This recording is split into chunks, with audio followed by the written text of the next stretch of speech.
Okay, hi everybody.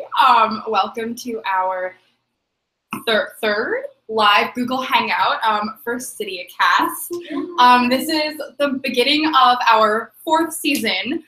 So we will be talking about Teen Wolf Season 6B, aka the final season of Teen Wolf.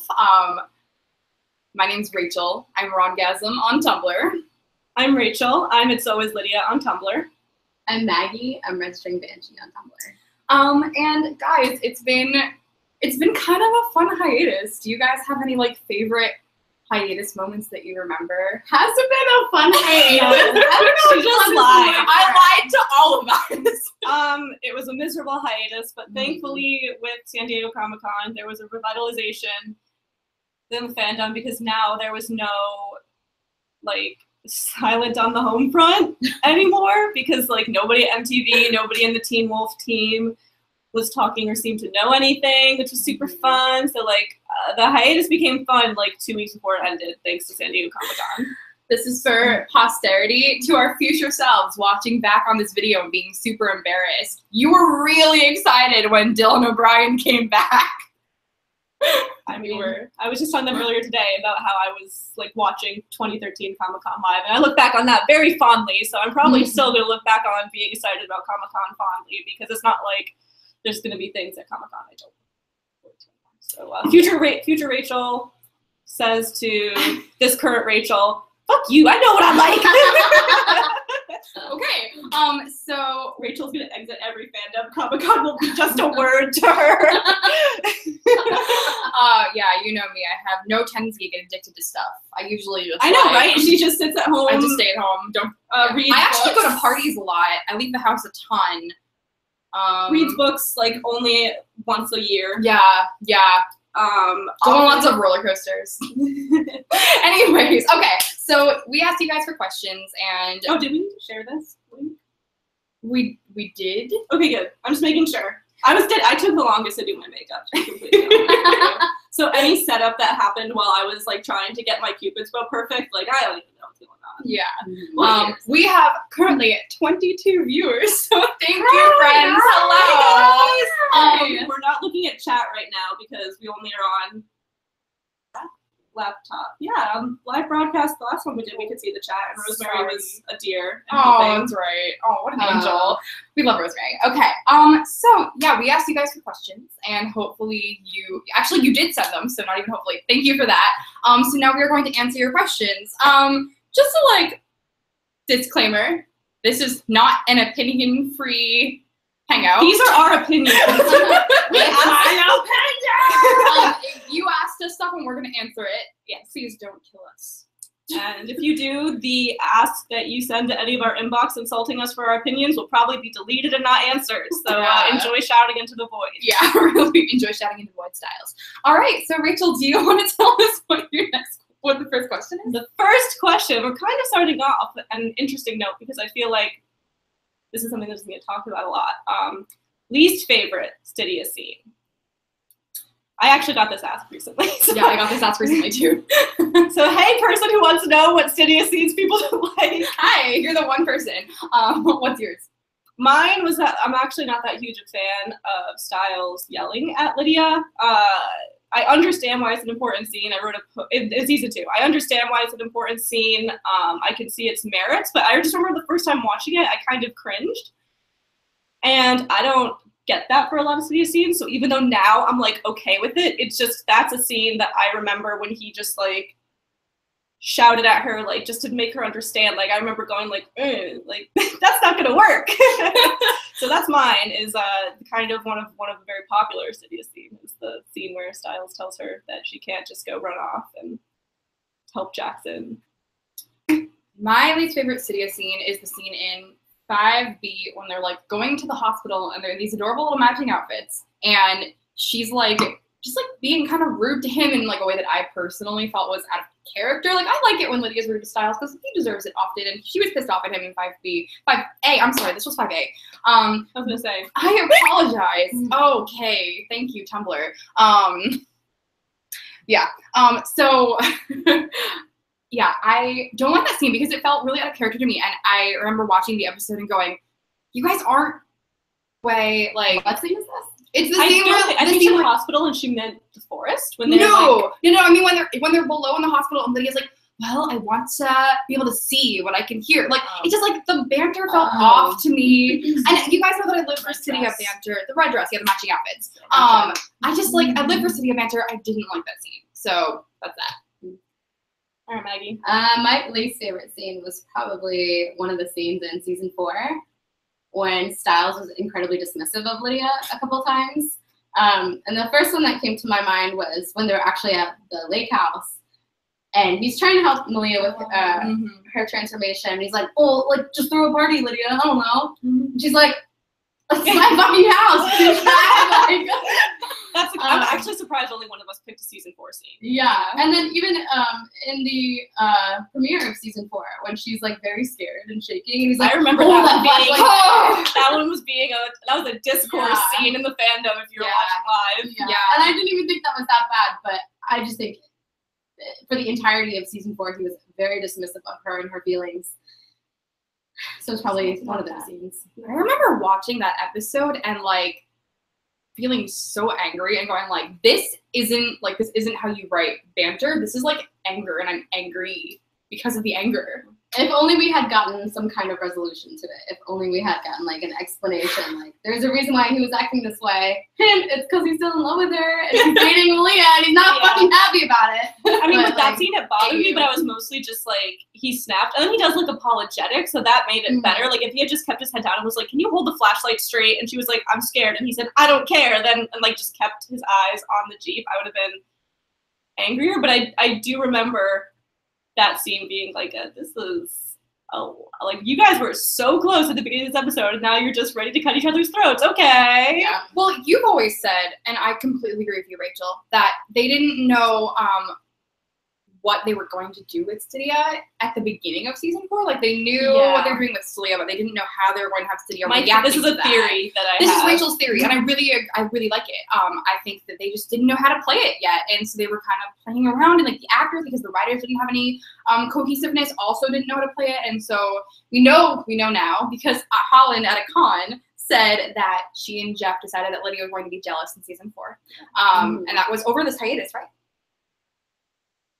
Although it was said before. I mean, it was speculated and maybe said before, like, not in quite so blatant terms. Like, Holland has said things like, oh, Malia comes onto the scene and she's, like, stepping onto Lydia's turf, but Lydia doesn't really know why she's so angry, but, like, that's what Holland is thinking, but Holland couldn't say at the time, like, yeah, Jeff and I were purposefully feeding into Lydia's jealousy. This is a very big tangent. So, yeah. Are you guys enjoying it? This is what we don't like about Stydia here at STYDIACAST. Let's go to the next question. This is a big question. What are your favorite Scott, Lydia, and Styles scenes? So should we answer that as McMartinsky scenes or like Scott, blah, blah, blah, blah, blah? Okay. I think McMartinsky. How do the commas look? The commas are like, there's no Oxford comma, actually. So, because these are usually just copy pasted directly. But we're going to answer it as a McMartinsky question. So I answered first last time. So Maggie, do you want to? Oh, you're putting me on the spot. Maybe when they're in Styles' head. Oh, the three of them. Yes. I like the battle plan episode. In season 3A, the girl, I think it's still the girl who knew too much, when they're all just kind of like talking and trying to figure things out, and it leads into one of my favorite Scott and Lydia moments where he's like, you know, if you sense anything, like if anything happens, like you get to me and like I'll do something. And then they hold hands, and like platonic hand holding is so rare on Teen Wolf that like when that happened, my heart like literally fluttered. No, I was Gideon's so can. Everyone faced the absolute plot twist. That Scalia scene, a dream. Jeff saying that Gideon's in a long distance relationship, a lie. Scott Lydia all the way. But yeah, no, maybe Lydia's like in the shower with Scott and Malia. We just can't see because she's out of frame. They wanted to keep that a secret. Yeah, that was it. Spoilers. So that's probably my favorite. That's good. I changed my mind though. I think I'm gonna have to go with the Jeep scene when it's Scott and Lydia in the Jeep and they're talking to Styles through the radio. Oh, I think that's gonna be my ultimate McMartinsky. Yeah. Actually, maybe I'm changing mine too. My favorite is also them in the Jeep. But it's when they save Lydia and Scott's driving. And Yes, because I actually wanted that like silhouette of their 3 heads. Like I wanted that like silhouette as my header on Tumblr. But I kept forgetting to ask, and I just was like, I can't do this myself. I'm not talented. Anya, if you're watching this. Hey. My icon's pink right now, so. I would have to say that my favorite Big Martinski scene is also the Jeep with the radio. That Get your own ideas, lady. Okay, well then my own idea is I really like the scene where they're all in the locker room with Cora, and I don't know why, but whenever I watch it, I'm like, so yeah.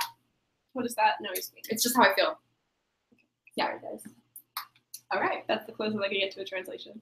I think you know. Season 1 or season 2? STYDIACAST? It was easier to edit, I'm assuming, as the person who doesn't edit them. Yeah. I like season 2 better. Honestly, I think season 2 for me as well. They actually played with mythology and mystery, and I was a big fan of Allison's like dark arc and then her redemption arc. So it all came together in a way that was really good, especially because they got like all of the kinks out. I think that was in season 1. Yeah, I was gonna say it was a little bit more refined. They had like a little bit more direction, good humor. More Lydia. More By Lydia. default. She was part of the mystery that season. Yes. Lots of good one-liners in season 2. And season 1 had good one-liners, but season 2 has like some good one-liners and like probably more. So yeah, season 2 for me. Season 2 is Isaac. The greatest one-liner of them all. Oh, I miss him. Jeff doesn't deserve to have him back, but I wish I wasn't being punished because of it. Why must we always be punished because of Jeff Davis's mistakes? Okay. What are you most excited for? To know who Greenberg is or to see Stydia love destroying Jackson? Is that okay, if this is something that already Adam said, because I didn't hear this, but like he says every season that we're gonna find out about Greenberg. Greenberg is my favorite running gag. Like he's probably my favorite character is Greenberg. I fucking love him. Every single time to bring up Greenberg, I lose my shit. It just never gets not funny to me. I just think it's hysterical. The best one is the Mischief Night episode when Coach like smashes the present, and then it's like to Coach love Greenberg. Like lose it every time. But I also don't think Jackson's gonna be totally destroyed by Stydia. I think he's gonna be like, all right, maybe this ask was sent before like the super confirmation that Jackson's gonna be coming back in a relationship with Ethan.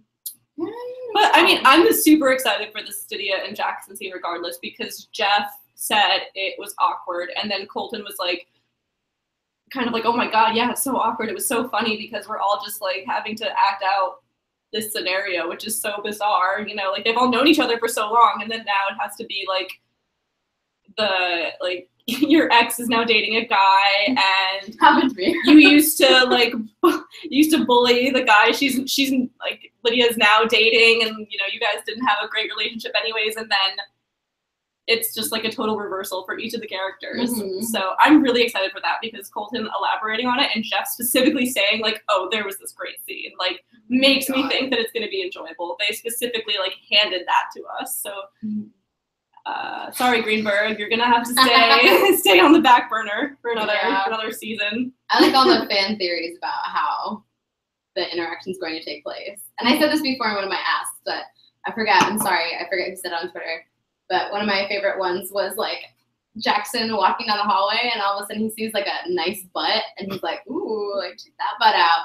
And then like I just pictured like the butt turning around. There's like a record scratch, like freeze frame, and it's Styles, and he's like, "Oh!" like recoils. Like I think that's hysterical.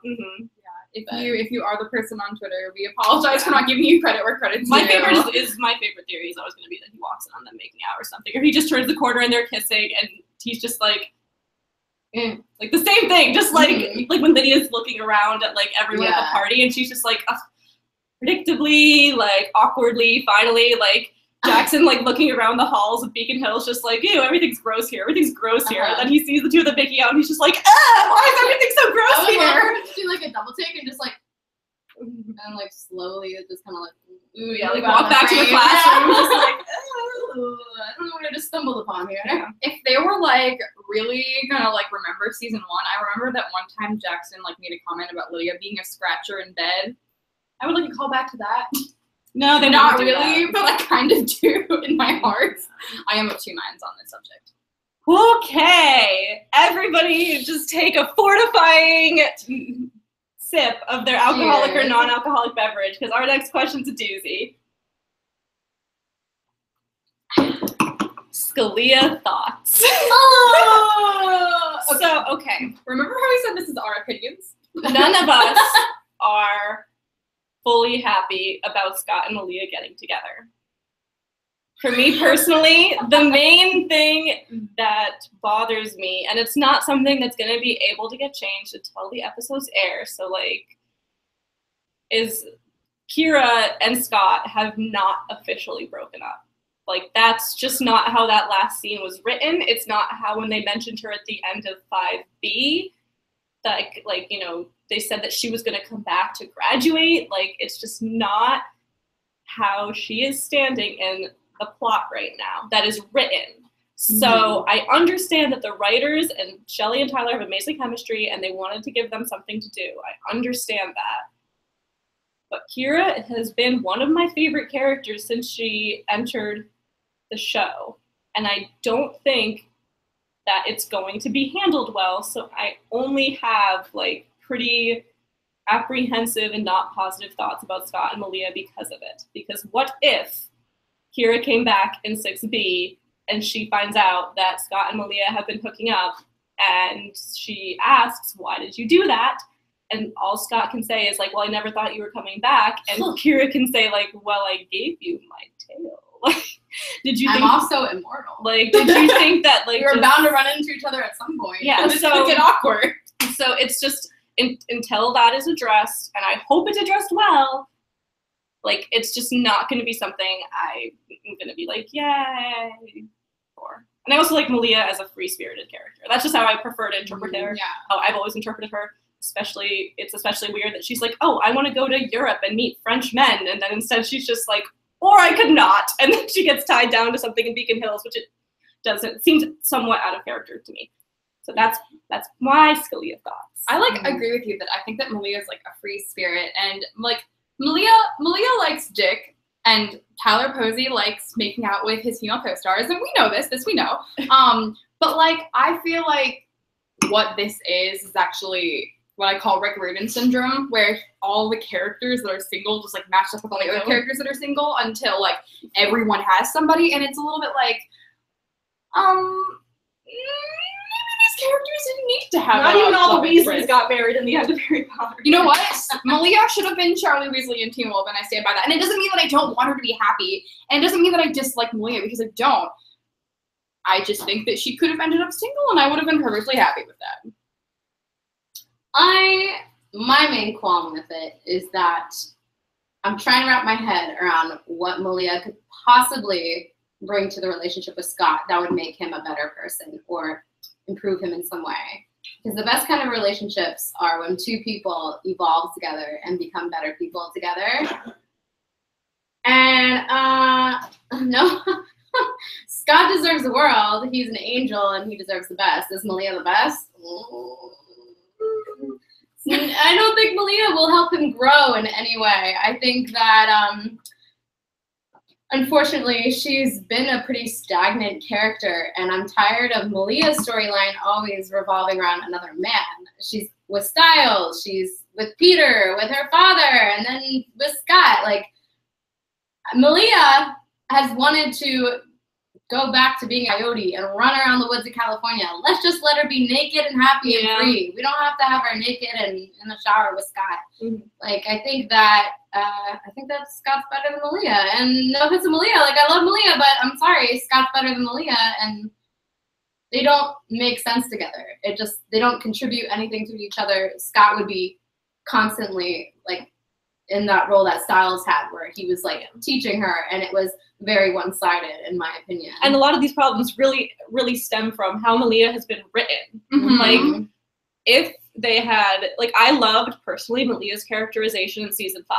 I instantly, like, it took me, like, 2 episodes to like Malia in season 5, and I basically only liked her every few scenes in season 4. Mm-hmm. And then in season 6, I was very disappointed that the way that they wrote her missing Styles was basically like she loses 2 seasons of development because he's not there, whereas like Scott and Lydia were still mostly functioning. Like, so it's just that, again, the apprehension that it's going to be Malia needs instructing again, or Scott's going to be just her new, like, I don't know, like babysitter. Oh, yeah. But this is our opinion. We have to stress this again and again and again. And like we said, if you send us hate about this, like, it's going to get deleted because we were asking our opinion. This is our opinion. We're not very positive about it. We seem to mostly just want to wait and see, though. Yeah, with that in mind, I'm looking forward to seeing the way Posey and Jelly play off of each other. I'm looking forward to seeing the way their scenes are written, either so that I can bitch about them or I can really thoroughly enjoy them. And of course, they have incredible chemistry and they're really aesthetically pleasing together. So, like, this is all about, like, some slightly, like, gray area and, like, nuanced qualms. Like, some people think that Scott and Kira are broken up. Some people don't. And, like, so there's kind of a gray area, which is Teen Wolf's fault and not, like, the fandom's fault by any means. So, I mean, it's just like where you land on these issues. It's really nuanced, and that's just what it is. So, thank you, whoever asked that, for hitting right at the heart of what's currently dividing the Stydia fandom. Divided we fall, you guys. Okay, next question. Do you think we'll get more than one kiss between Styles and Lydia? And yeah, I'm cautiously optimistic about this. I mean, yes. I hope you guys are right. I like romance. I mean, more than one kiss seems like. See, this is like my feeling though. I feel like we should get a reunion or Styles is back kiss. I feel like we should get that. And also, if there's a scene in the finale between the two of them, or the epilogue, like there's an opportunity there. There's at least two really good, strong opportunities. And so we're very optimistic. All signs point to yes. I asked the Magic 8 Ball. It says yes. If Rachel's optimistic, I believe her because this bitch knows her shit. This is how we're gonna crash and burn. Okay. And if we're wrong, then it's also Rachel's fault.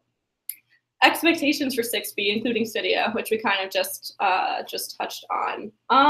Expectations. I think we're.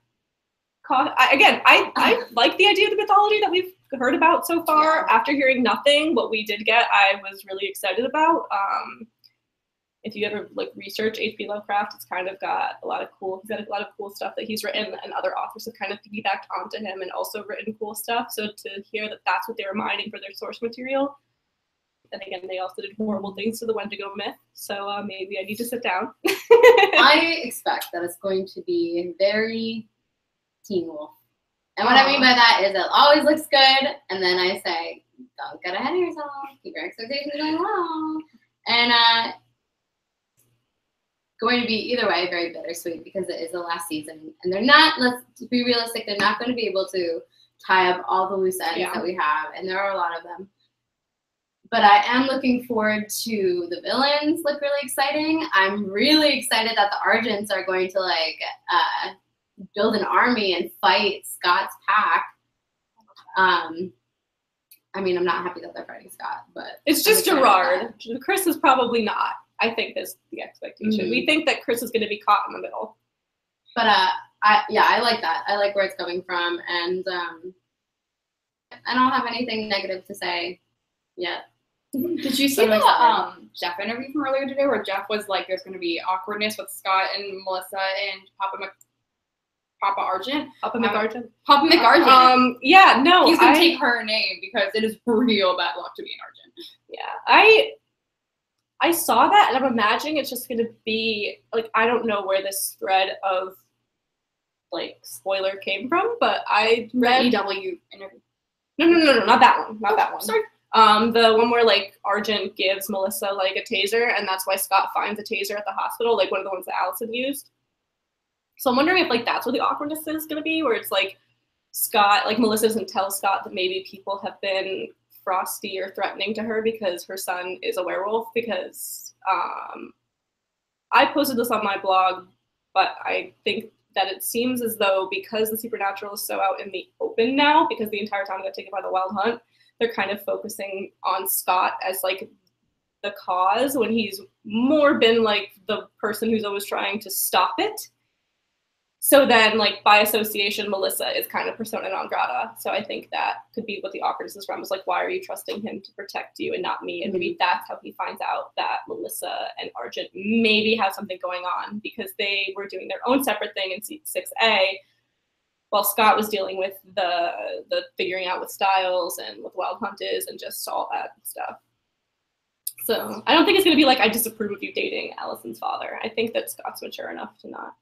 I hope so. Don't do that. And if we can say that Malia and Lydia can be okay with dating each other with, like, the weirdness, Malia, Lydia, and Styles can be okay with all the dating weirdness, then why can't Scott just say, it's okay for you to date my dead ex-girlfriend's father? Like, apparently Teen Wolf is really progressive. There is a lot of...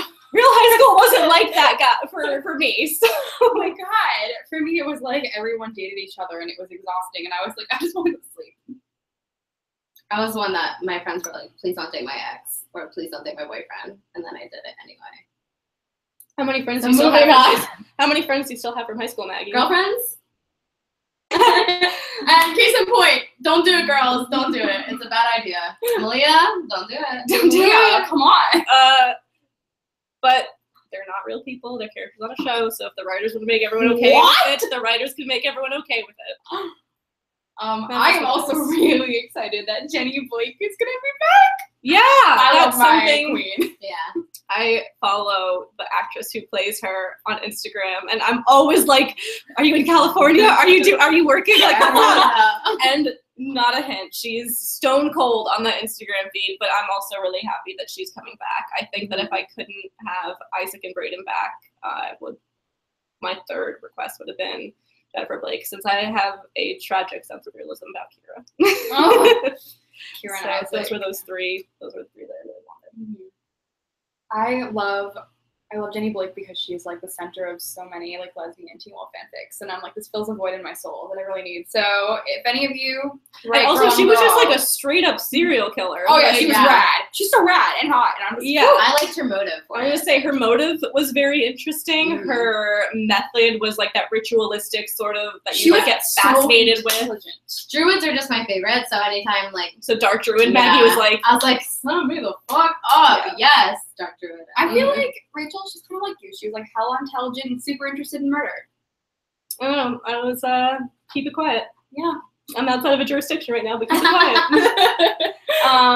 Yeah, no, that was just, it was super fascinating to get into her backstory and to when they were trying to figure out her patterns and who she was targeting, and like that mystery unfolding was probably why I like 3A more than 3B. But another unpopular opinion. This tea is sizzling. another unpopular opinion. So we have lots.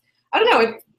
Expectations for 6B are all over the place because we had nothing and then we had everything, and now it's like, what can't I expect? I expect to Which be... one of them is going to be pregnant?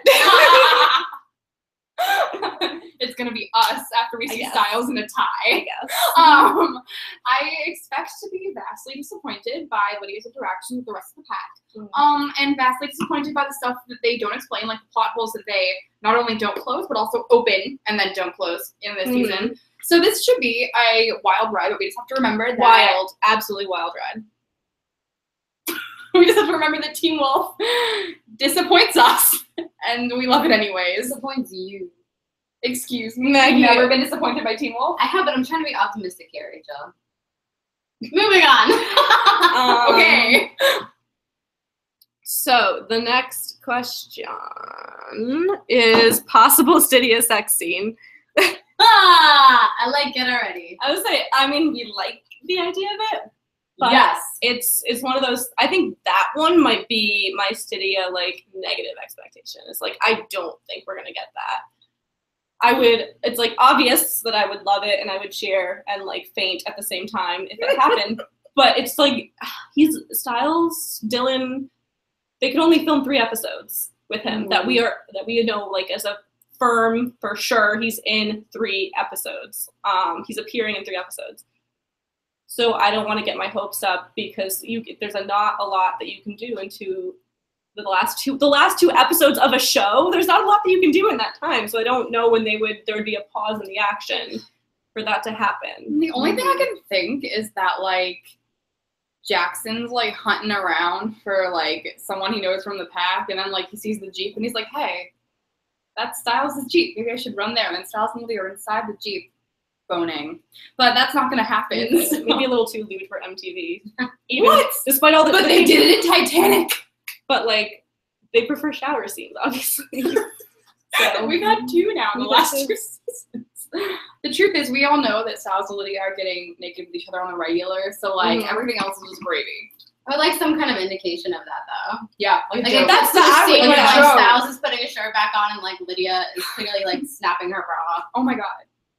Just the fact that like someone should make a joke about it. Like I live for the shady jokes. So if there could just be like Styles and Lydia entering a scene, like after a next day thing, like, oh wow, you guys got up really early. Are those the clothes that you were wearing last night? And I would probably like jump off a bridge. So or just like a joke about like Lydia being like really loud. I feel like that's like within the realm of possibility. Cause like it can be taken like as a banshee joke and like also as a sex joke. So like if we just want to do wordplay, then I like wordplay and sex jokes. Yeah. So clearly I'm biased. I think so. More likely a reference to the how they're banging. Less likely so, visualization. Mm-hmm. But yeah, that's the one I'm not very optimistic about, unfortunately. As much as we've earned it. I don't even think we're gonna get the joke, but like, guys, if we do, I'm a fly through the roof. We'll see. It's the last season, so hopefully, like, we'll pull out all the stops for these guys. I hope so. I really want that. We'll see. So, considering the villains of this season will prey on the main's biggest fears, what do you think those will be and why? And this is something that I think is getting potentially misinterpreted by the fans. Mm-hmm. Potentially. Just don't forget that interview from earlier. I know. No, that's why I'm saying potentially. Yes. I linked to the was wondering if, when they kept saying, like, fear plays a big part this season, I was wondering if they just meant, like, the fear of the town towards the supernatural, and there was not going to be any, like, actual demon that dealt with fear or was manipulating fear or manifesting fears. The Entertainment Weekly article, like, hard confirmed that there's a villain who is feeding off of fear and can generate fear. Now, we know that Jennifer Blake is dead, so Derek probably is hallucinating her. But I don't know if that's going to be something that, like, every single character gets, you know? Like, I don't know if we're going to see, like, Scott's main fear. Because it would, in my opinion, be, like, seeing some... Like, if it's bringing people back, because that's why they wanted to bring certain people back, like, I would think that he would see Allison dying again. And it might also be... too reminiscent of the Dread Doctor hallucinations and the Theo hallucinations. And like, Styles hallucinating when he was, like, dreaming, and then Nick Snail trying to possess him. Like, what's real, what's not real, sort of stuff. So I think that the main thing is that it's going to be kind of like when something, like when there's potpourri in the room and you can smell the potpourri. I think that when the villain's in the room, you can feel the fear. And he can manipulate it. And then there's going to be Gerard, who's constantly hyping, like, yeah, these supernaturals are all garbage. My granddaughter was dating Scott McCall. She's dead. My daughter-in-law, she was bit by a werewolf. She's dead. Like, there was Alexander Arjun, who committed suicide at the beginning of Motel California because he was bit by a werewolf. Like, so there's that relation. He's dead. Like, he's going to be the one who's, like, the bigger fear force, in my opinion, like Mob Song in Beauty and the Beast, basically. We're not safe until he's dead. So definitely a lot of mob mentality, I think, in the last season. And then I guess when they have to start dealing with the fear demons, when they're going to actually come face to face with some hallucinations. But to answer the question, anyways, so what do you think, like, Scott, Lydia, Malia's fears are? I'm skipping Styles because I don't know if he's going to interact with the fear demon. Again, they're trying to keep him on the East Coast where it's safe. Much like all of us on the East Coast are staying safe when North Korea nukes us all. Oh my god, please talk about that. I think Malia's greatest fear is being trapped. So like stuck physically, emotionally, mentally, stuck. And then that's revisited. We know that in the last season, her big thing is she wants to get out of Beacon Hills. Like, she's tired. She just, like, wants to go and wants that freedom. Lydia's greatest fear, to me, has always been the relationship between her and her mind. like people saying she's crazy, losing her mind, being out of control, being this monster that everyone associated her with in seasons 1 and 2. And then I think Scott's greatest fear is failure and his in the death of his loved ones. So all very heavy fears. Yeah. And those like are things that they kind of face every day already.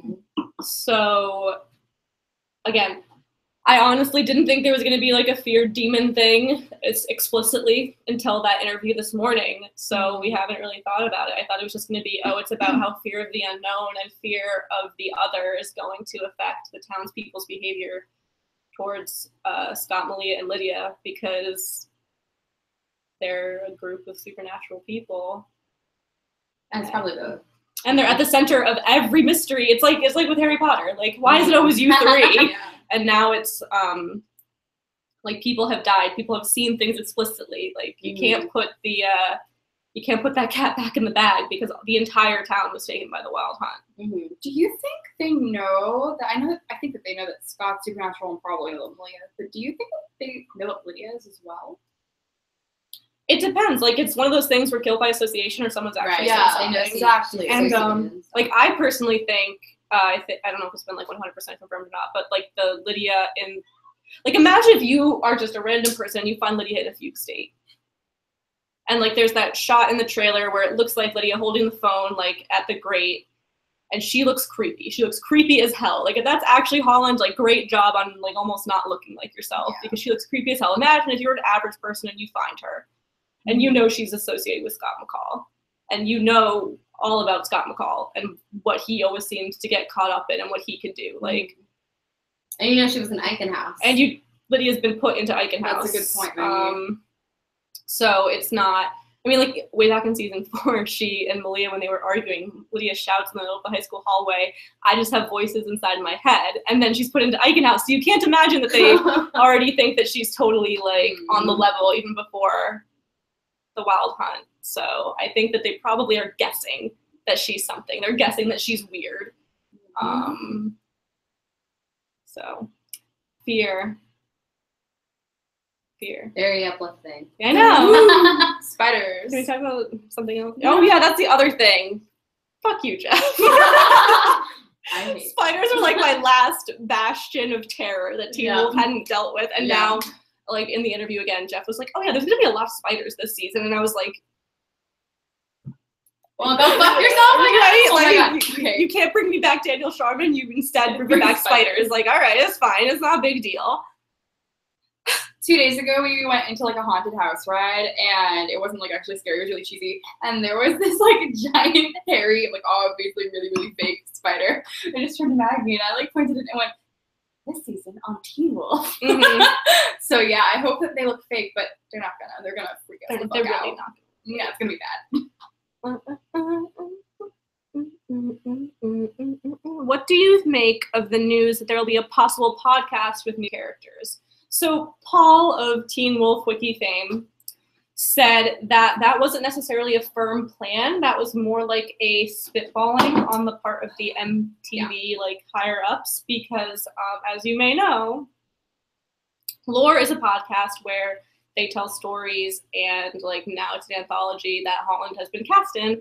And additionally, there's the Black Tapes podcast, which is a podcast that like listens like real life, where it's this woman who's investigating the supernatural. And so those are both like insanely popular. So I think that the reason why that was even spitballed is because it's super low production. All you need to do is get actors to read scripts. You don't need any like filming at all. No lighting to worry about. Not that they ever have worried about lighting, but they can retire the one light bulb that they've had for 4 seasons. Finally. Blair, how's that GoFundMe going, by the way, if you're watching? Apparently Blair's family found the GoFundMe. And Blair, like, how's the GoFundMe going? Did your family chip in? Like, did they get us lighting? So I think that's why that it was chosen. And if they do that, I mean, I really enjoy both Lore and the Black Tapes. Yeah, Rachel and I are big podcast fans, so we might listen. Is the Black tape's the one with like the noise that you guys were talking about, but like when it The unsound, yes. Okay, yeah. So, and like you can do a lot of creepy things where your only input from a story is the voice in your ear. So, it would be interesting, but really, I don't think it's something that we should be like, it's gonna happen right now. I think it's a long way away if it does happen at all. And it probably, like, I know that Posey said he would want to be like as big as a regular, but I think that they would probably choose to focus on another part of the country, and then if they could get him, if he was free, then Posey could be someone who showed up. Like, I think it'll still be in the universe of Teen Wolf, you know what I mean? But maybe it's werewolves in, like, you know, let's take a leaf out of the Vampire Diaries. Like, it's werewolves in Louisiana, it's werewolves in New England, which is where Jeff is from, and they may decide to choose that. There's werewolves in Chicago. Like, they will probably go outside of Beacon Hills no matter what. So as endearing and wonderful as Posey's like dedication to the show is, he's probably not going to be as big of a part of it as I think he might want. And a lot of times these things are just an idea that never comes to fruition. Like, there have been pilots of TV shows. Kira was originally going to get a spinoff. Like, they were, she was going to, I don't know, she was going to be maybe more of a villain type character. And then they were like, well, maybe we won't keep her and she'll just have her own spinoff because the Kitsune mythology is very interesting, and both those entire things got dropped. Yeah, it's pretty frequent, like, that it happens that way. So I wouldn't hold my breath, you know. Will Wallace pitched a Malia spinoff? I don't know how hilarious that sounds, just speaking. I would love it for just to be Malia as the only character. That's kind of like almost like a running gag, like Malia just running through the woods at all hours of the day and being like, I smell a deer. And then that's it. Like, that's the only dialogue through the whole It's like episode. the Truman Show. It's broadcasting 24 hours, and everyone's watching her just like running around and like licking herself, like sniffing stuff. It could be like a tour of the great parks of the United States of America. One huge... And you just see like a flash of a naked body just running around. Shelly, I know you've already cast on a show, but I know, Shelly, you're cast on another show, but consider. Shelly would love it. Consider the Tate show. Should I pitch this to? Call me. Shelly would like it. You know. Could she put ketchup on the deer, because then she would read? This is a very thoughtful question. Thank you. With all of the returns in 6B, Jackson, Ethan, Derek, etc., what do you make of those who didn't come back? Kira, Brayden, Danny, and do you think race has to do with it? So for starters, I know it's like unendingly painful that Brayden isn't going to be back, because Megan Tandy said that she wanted to come back.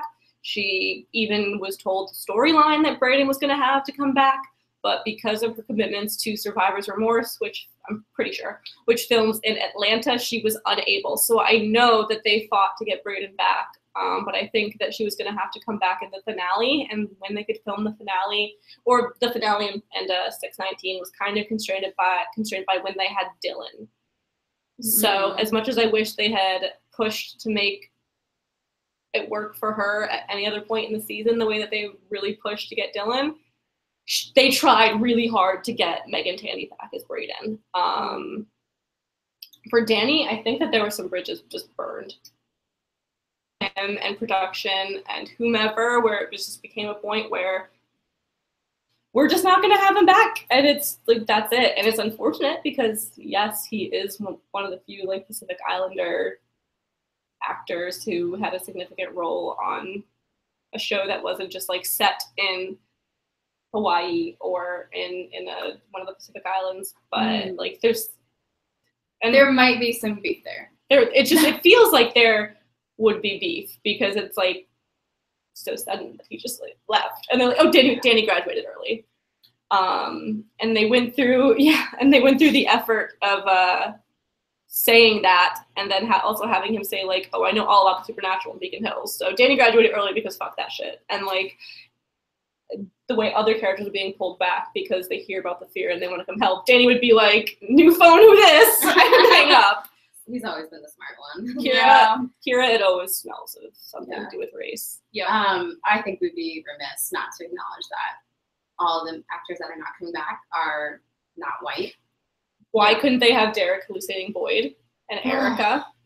Yeah. And like Marin Morrell. Where is she? Why are we getting cast on better shows, to be honest? She's really. I hope Deaton's in it. We haven't seen him, have we? And Deaton's my favorite character. We haven't seen him in any promotional stuff, but we knew that Raphael McCall was coming back, but he had like blink and you'll miss it moments in the trailer. Yeah. So we don't even know if Deaton's coming back, which is a little shady. Yeah. I don't know. I'm sure they tried, but try harder. It's really when we know how hard they tried for Dylan, all we can say for those other actors is you should have tried harder. Did you put in the same effort that you did for Dylan? Like, and obviously, like, we love Dylan. He's a quintessential part of the show, but this is the last hurrah. It would have been nice to have a full cast. Yeah. So I think that especially with Kira, we need to pay attention to race because Kira, basically as soon as Malia came on the show, Kira got pushed aside, and I think it's really, I love Malia in my own way. I do enjoy watching her scenes when she's written well, because Shelley does a great job with her, I think. But I think it would be remiss for anyone to refuse to acknowledge the fact that Malia was a replacement of Kira, which didn't necessarily need to happen. So yeah, that's how I feel. The one that's going to sting the most for me is always going to be Kira, because she was one of the characters who I saw myself the most in, and she was one of the characters I found the most admirable. And Arden is also just a lovely human being. Right, Arden told Maggie and I that we were like cute, so we gotta stand up. Yeah. At HowlerCon, Arden recommended one of my favorite books, the To All the Boys I Love Before series, and now it's getting turned into a movie. So thank you, Arden, because I don't know if you did anything, but like maybe a bunch of people tweeted and was like, go read this book, and then Jenny Han got all the kudos she deserved, and this movie is being made because of Arden's show. Maybe that happened. Just maybe. Strictly. Yeah. But to answer your question, when you put it like that, especially, it looks a little shady. We can only speculate, but it doesn't look good. Bottom line, especially Dan. I mean, well, obviously like Kira, but like especially Danny. That was just like, oh, he's gone. Bye. Okay, favorite season premiere and least favorite season premiere. Which I wish I had done research before sitting down to film this. Oh, I should have looked it Favorite up. season premiere is the cold open of 3. What is it? B? Which we mean Sal's waking up in bed next to Lydia?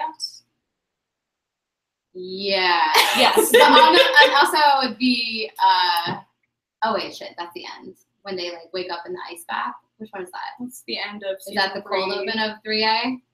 To the last episode? What? I'm confused. So favorite season premiere, so like favorite 01 episode, and then the least favorite. The ice bath open. That's not a premiere. No, that's the cold open. So the premiere with the entire episode. Yeah. 301. I was gonna say probably 301, but like 313 comes really close. I loved the Allison hallucinations, the Scott hallucinations, the Styles hallucination. Again, like okay, this is a perfect lead-in. Tell me more about this mythology and why this is happening to them.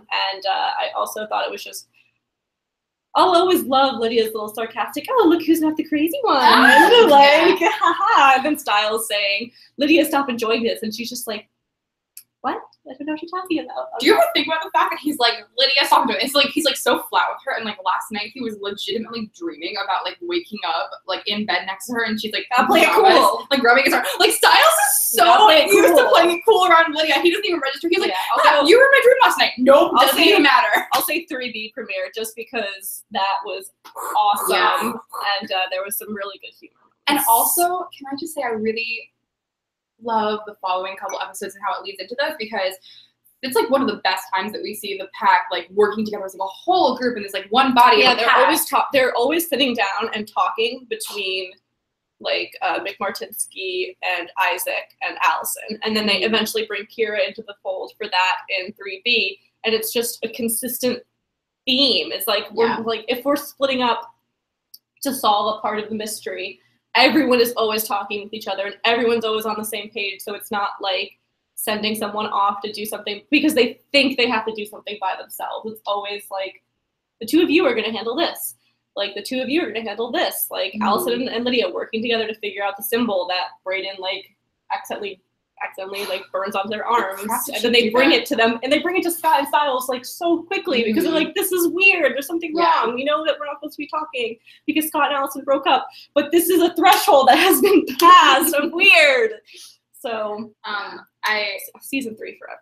I think that like dynamic is one of the reasons that all of us like love the show so much and stuck with it, was like that group of episodes in 3B when like the friendships are really, I'm sorry, did I hit you? When the friendships are really strong. That's like really one of the things I love best about Teen Wolf, and so the season 3 openers like both really established that, both 301 and 313. Yeah. So yeah, that's my answer. And they say least favorite as well. They did say least favorite as well, and so now I'm like up in my head. I'm not gonna say season 4 because obviously that cold open was a blessing. I jumped on the couch like Tom Cruise when that happened. I feel like maybe season 5B was underwhelming. Oh yeah. Because, I mean, season 5 was so weird with timing because we got the first 6 minutes of Lydia fighting her way out of Eichen, and then it was like, oh, but this happens like 2 weeks ago. Here's the rest of the season. And so I'm trying to remember where 5, and then the 5B is where it like syncs up almost. So I think maybe 5B underwhelmed me. I actually did really like 601, obviously, as well. I know that one might be a little bit less popular because like Styles just leaves after telling Lydia he loves her, whatever. But I don't know. I'm gonna go with 5B. I feel like it underwhelmed me. I think we all concur on that one. Lydia fighting was awesome, but that was about the only awesome thing. That was 5A. But yeah, that was 5B. That's 5B. So maybe one of the season 5 ones, probably. For me, it was 5B because that's the episode that like I think that's the Marish shower scene, and then I remember after so the firm 5B. and then after the episode, there was the super tease where we saw Parrish like carrying Lydia out of Eichen, and everyone's arguing: is it Styles? Is it Parrish? And all of us are going, no, Styles couldn't. Like Styles, not Dylan. Like Dylan could carry Lydia. Like we see him at the end of 516, like basically carrying Holland for a second. I think Styles at this point could carry her, but I think it was it depends on like not Styles. It's one of those. It's like what the writers. Yeah, exactly. Just like the abilities of the person. Yeah, the writers exactly. wouldn't write all of a sudden Styles can bridal carry Lydia. Exactly. That's a lot to. So after that super tease came out, the whole fandom went absolutely crazy, like arguing about Styles and Parrish. And like, and I that was the episode that like I literally had an anxiety attack because of my inbox. Just, y'all were like so negative and so freaked out and like so angry. I was just like, I gotta go to bed, and then I couldn't sleep the whole night. I ended up having a panic attack. So that was a lot. I didn't like it. Keep talking. I'm not done yet. We need to plug in the computer. You're my hero. Thank you. I'm gonna be a hero, baby. Unplugging. Okay. Please be entertained by Maggie drinking this wine. What we have here is a lovely pairing of raspberries and strawberries and rosé. This week on Top That's how you. That's how you. happening. That's how you know that it's a bunch of girls picking out the alcohol. Berries and pink wine, please. Oh my. Rachel is under the age of 21, so she has Cranberry juice. Yep. Got to keep that urinary tract healthy. No UTIs for Rachel. Yeah. Well, there's ginger ale in it if that helps at all. I mean, it doesn't help your UTI, but like, It does help nausea though, so like Yeah. I'm going double edge here. right? Everyone drink water. Stay hydrated, kids. Okay, so since there will be a 2-year time jump, how do you think Stydia's relationship will have progressed in that time? This is a shockingly hard question because Comic-Con and interviews like fucked up everyone's perspective. Yeah. Because Posey said there was a time jump, and then we thought, oh, so the season starts on a time jump because in season 4, Liam, Mason, and Hayden were freshmen, and now they're seniors. What? So we thought that's how it was going to be, but then none of the other actors remembered when the time jump was, and we were like, well, were you in 6'11" or no? Like, did no one tell you what was going on? And then I think Meg Bonnie on Thank you, Meg. of Pure Fandom said that there wasn't the time jump there, so we're like, where is it? And it like, we have no idea. Where is it?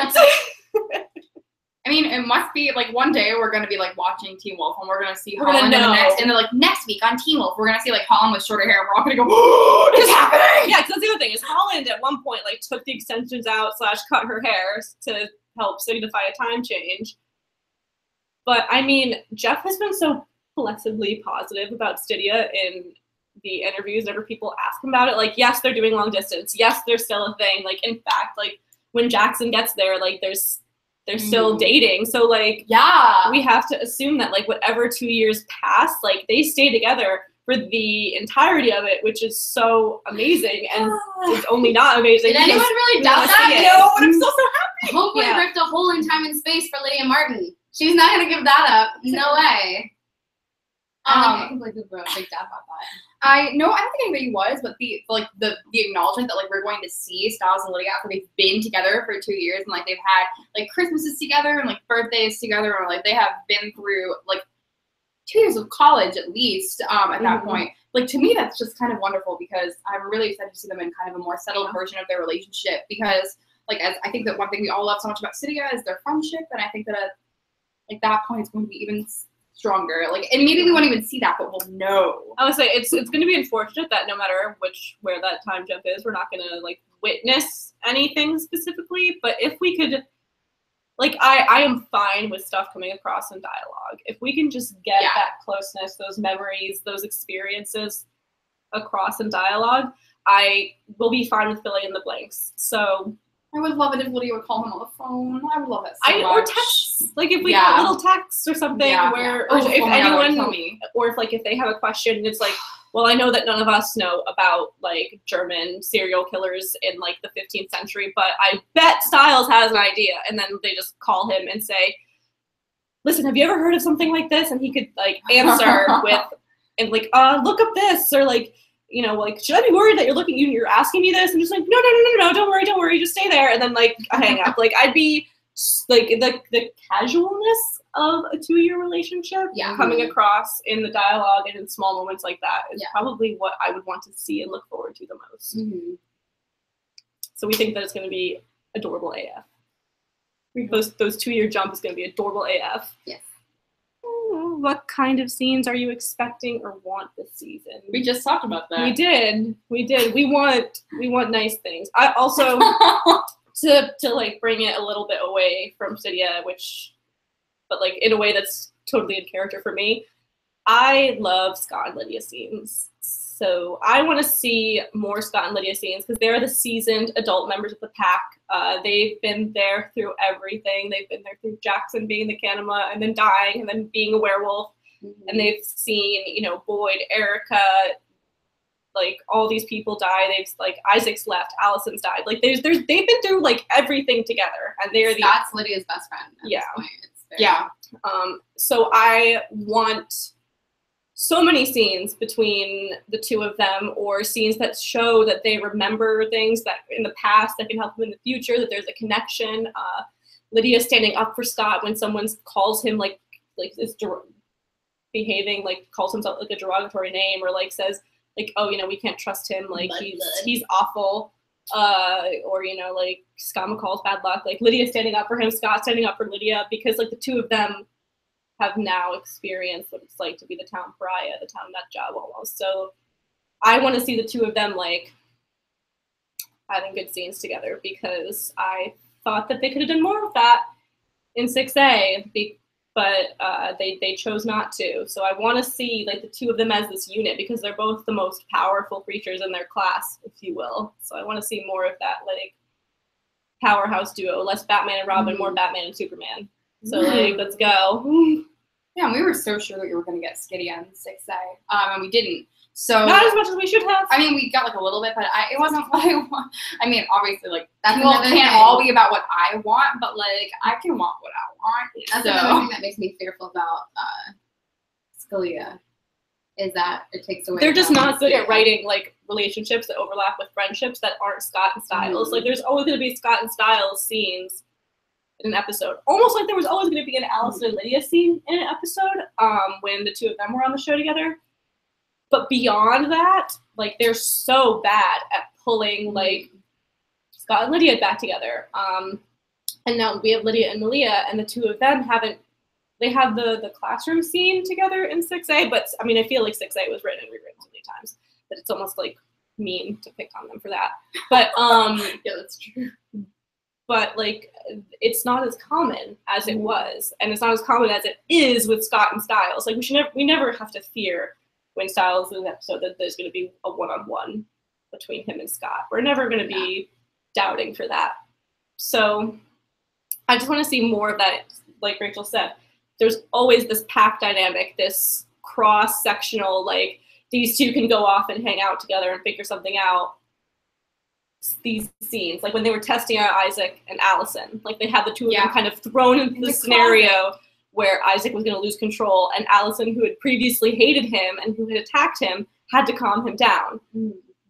That's something that's unique and unusual, and it brought something to their relationship. And I feel as though there's gonna be like Scott and Malia scenes, there maybe be Malia and Lydia scenes, and there's gonna be like group scenes that Lydia's involved in, but mostly she's going to be alone. And that is something that we've had a problem with since season 4, because they didn't know how to write Lydia always having a scene partner when they both of, like, all of her potential scene partners were in relationships with other people.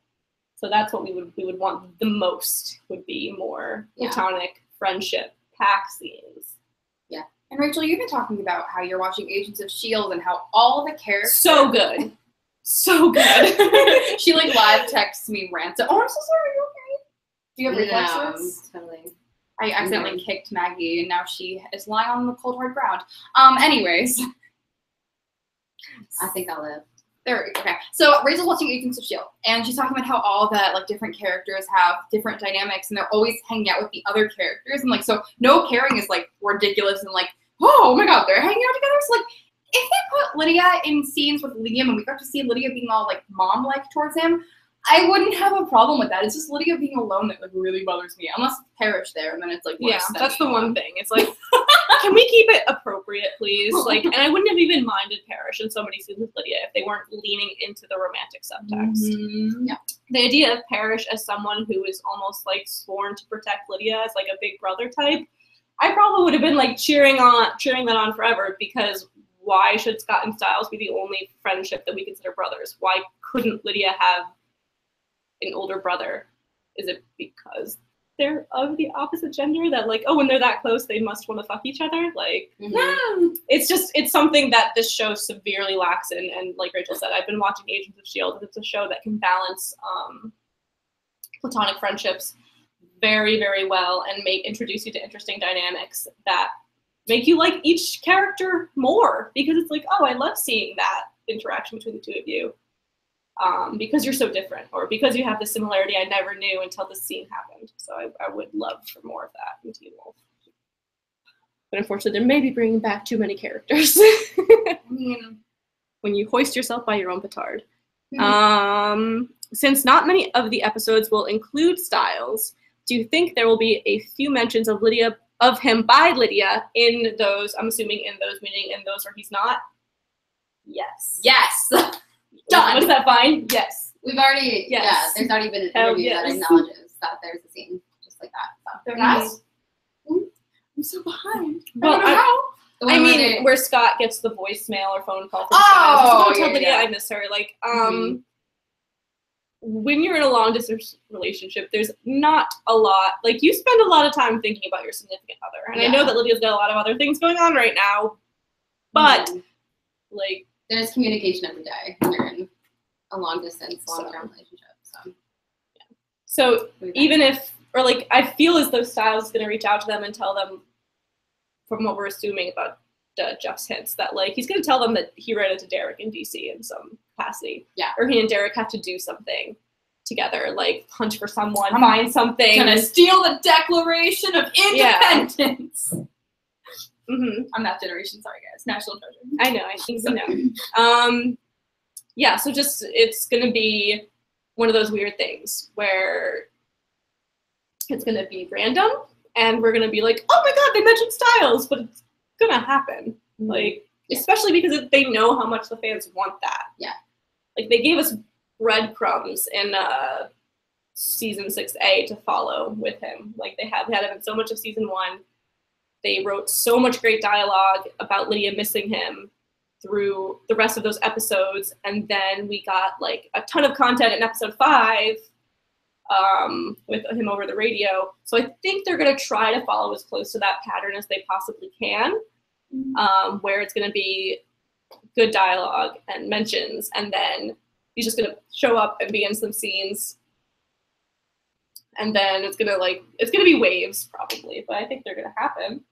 Yeah, for sure. I don't think it's going to be, Styles of DC, here it is Derek, and then 8 episodes later, oh my god, Styles, what are you doing?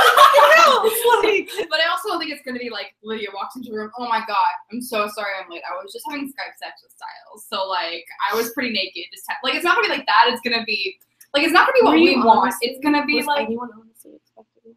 I think that some people, listen, I was anyone other than someone with the username Ron? No, I wasn't. I never expecting that, but I just get a lot of asks where people are like, "Do you think blah blah blah?" And I'm like, "No, I don't." I don't read Rachel's blog. I don't read Rachel's blog either. I only read Rachel's blog when she tags me, and then I'm like, "Oh, something fun is going on over there." There's a lot to keep up with on Tumblr.com, and all of us only go on once a week because. It's gonna change. It's gonna change once for the season's back, in case anybody misses us, other than like our 8 mutuals. I hate mutuals. Thanks for following back. What is your favorite thing about Scott, Lydia, and Styles as individual characters? Ooh, I like that. You can start. Please start. Please start. My angel, my everything. My favorite superhero. Every time you say his name. My favorite superhero is Superman. Mm-hmm. And Scott is just like basically Superman, because there's just an innate goodness in him and a desire to do good and help, and it doesn't stem from anything selfish, or he's just a genuinely like gold-hearted person, and that's what I love the most about him, just his goodness and his desire to just do the best he can for the people that he loves, which scares me because he's had some close calls when he was being a little bit too self-sacrificing. Yeah, and I am fearful of the hero's arc. So the hero starts off and something happens to him. Call to action. Call to action. He goes on the journey. Scott literally like evolved and got what is it? And what's that word? The anti. Ooh, I can't. Anti-hero? No. What is that? Apart. Yeah, something like that. Where the apathy. That's a name. Yeah, that's an episode name. Yeah. He has evolved into a greater and higher power, a true alpha, like, and just like a phenomenal human being. But with that always comes the destruction of things that are most dear to him. And so, I'm scared. I know. But I love my baby, and Scott just means everything to me. He's just my whole world. I love Scott McCall, and that's my favorite thing about him. Just he's a hero through and through. How about you, Rachel? My favorite thing about Scott is also his compassion and his selflessness, without a doubt. Superman, Captain America, like the people who start ordinary. Well, I mean, Superman doesn't, but like Captain America. So he starts out ordinary, but there's the selflessness and the desire to protect. Like we saw that in the first Captain America movie, he throws himself on a grenade to protect his entire squadron, and he would have died. But it's that act that changes him from like being this scrawny kid is never going to make it in the army to this scrawny kid is a candidate to be the first super soldier. And I think that Scott just does that the same way that Steve Rogers did in that first movie. He just knows what's right, and he's going to operate under those principles, and they're so hard to hold to. Like Scott's value of not killing someone is so hard to hold to. We saw him almost break in season 4, and he almost became what Peter is, which is something he's been afraid of since season 3. Yeah. He almost became the monster as opposed to the alpha, and past it and become better. And he's never tried to put his own values on someone else to the point where he knows that they can't do it. Like when Styles was so upset about having accidentally killed Donovan, he didn't want to tell Scott about it. And Scott was like, well, I understand self-defense. Like, I know it was kind of a weird scenario, but I understand that sometimes, like, things just happen and you can't help it. And, like, I would never hate you for that. And it's one of those things where he just leads by example. And I think that's so important. And even with this season coming up, like, his line in the trailer, like, oh, you thought we would run, when he knows that, like, I'm assuming, like, so that, like, the town is turning against him. Kept it together through, like, all Allison mentions. I know, but the world needs more Scott McCalls. Like, Yeah. he's the light in the darkness, you guys. He's a good puppy. And just so, like, if the ultimate villain isn't, you know, this army that Gerard is making, if it's the Sphere Demon, if it's this whatever came through the rift with the pack, like, he's not gonna run away from everyone hating him, because he's like, despite all this, I need to make sure that my town is safe, that these people are safe. I love you too much to run away from you. Yeah, exactly. Like, this isn't the right thing to do. Like, I'm not going to save myself to the destruction of other people. And that's what I love about Scott McCall. He is an excellent hero, and the show, like, higher ups in the media pay him dust. And if they actually took a closer look at what they have, they would understand how incredible he is. People took Superman for granted too. They killed him. Awful. Fuck that. What's your favorite thing about Scott McCall? She's gonna be like, his fashion sense. After these two lofty speeches. He's got excellent use of hair gel. Styles, take note. That, like, hot. I think that my favorite thing about Scott is his abs. I just really like them. That's why I watch Teen Wolf for Scott's abs. No, I absolutely love, I think this is weird because anti-heroes are so popular, and then there's Scott. I have a love-hate relationship with this, but I really love how he's a martyr in, like, a lot of ways. Like, he's so self-sacrificing, and I know that we've been talking about this, but I just think that when, not only on this larger scale for people he doesn't know, but, like, for his friends and for people he loves, the scene that I keep thinking about is this scene where he's in his bedroom with Kira, or maybe in Kira's bedroom with her, and Kira's like, look at me with your real eyes. And he does, and she's like, what do you see? And he's like, I don't see anything. You look completely normal. And I know that he's lying to her and telling that's bad, but the way he's lying in that, like, I don't see your kitsune form. Like, yeah, he's like, that's the lie. Yeah. He's like, I see you, and he's just trying to, like, protect her and keep her safe and, like, keep her emotionally well. And I think that a lot of Scott is just that, like, his softness. Like, whenever I think about Scott's, like, softness, I think of, I don't remember what scene it was. There's this particular look on his face where he, like, looks at someone. He's like, yeah. And I'm like, oh! And I don't, like, remember what scene it was, but that's, like, that, for me, like, that one moment, like, encapsulates Scott. And that's just what I love about him. He's very giving, I think. But he had a reason to be hard and jaded. He grew up with an alcoholic father. He was a nobody. He got bullied. Like, he had all these reasons to be mad at the world, and instead it just made him more kind. There was a really great post. I don't remember if it was a gift set or if it was an actual text post on Tumblr that was just talking about that exact thing. Like, Scott had every reason to kind of turn out more similar to Styles. Like, he had trauma in his life, he had sadness in his life, he was disappointed by the world again and again, but instead he is the type to constantly pick himself up and still believe, like, in the end, you can be the good in the world. The world may not be good to you, but you can be the good. Yeah. All right, Maggie, now what is your thing about Styles? I was going to go Lydia. Well, no, let's save her for last. Oh, I would love to see Lydia for last. Fine, Styles, go to the trash. Garbage. She's like the perfect, like, opposite. I almost feel the exact opposite way, that I enjoy Styles' his cynicism and his smartassery. And I just love that he always has, like, a smartass comment. And one of my favorite things about Buzzcut Styles was he was this fucking nobody that showed up and talked shit, and he did not give a fuck.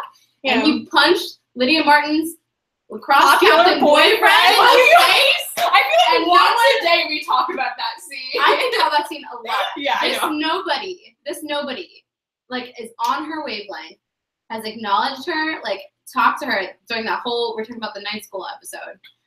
And then, you know, Jackson is just talking shit and not being helpful, and then all of a sudden, Styles turns around and just fucking rocks him in the jaw. And I just love that about him, that he's like, no, I'm going to do things the way I want to do it. And he never like shied away from being his whole true self.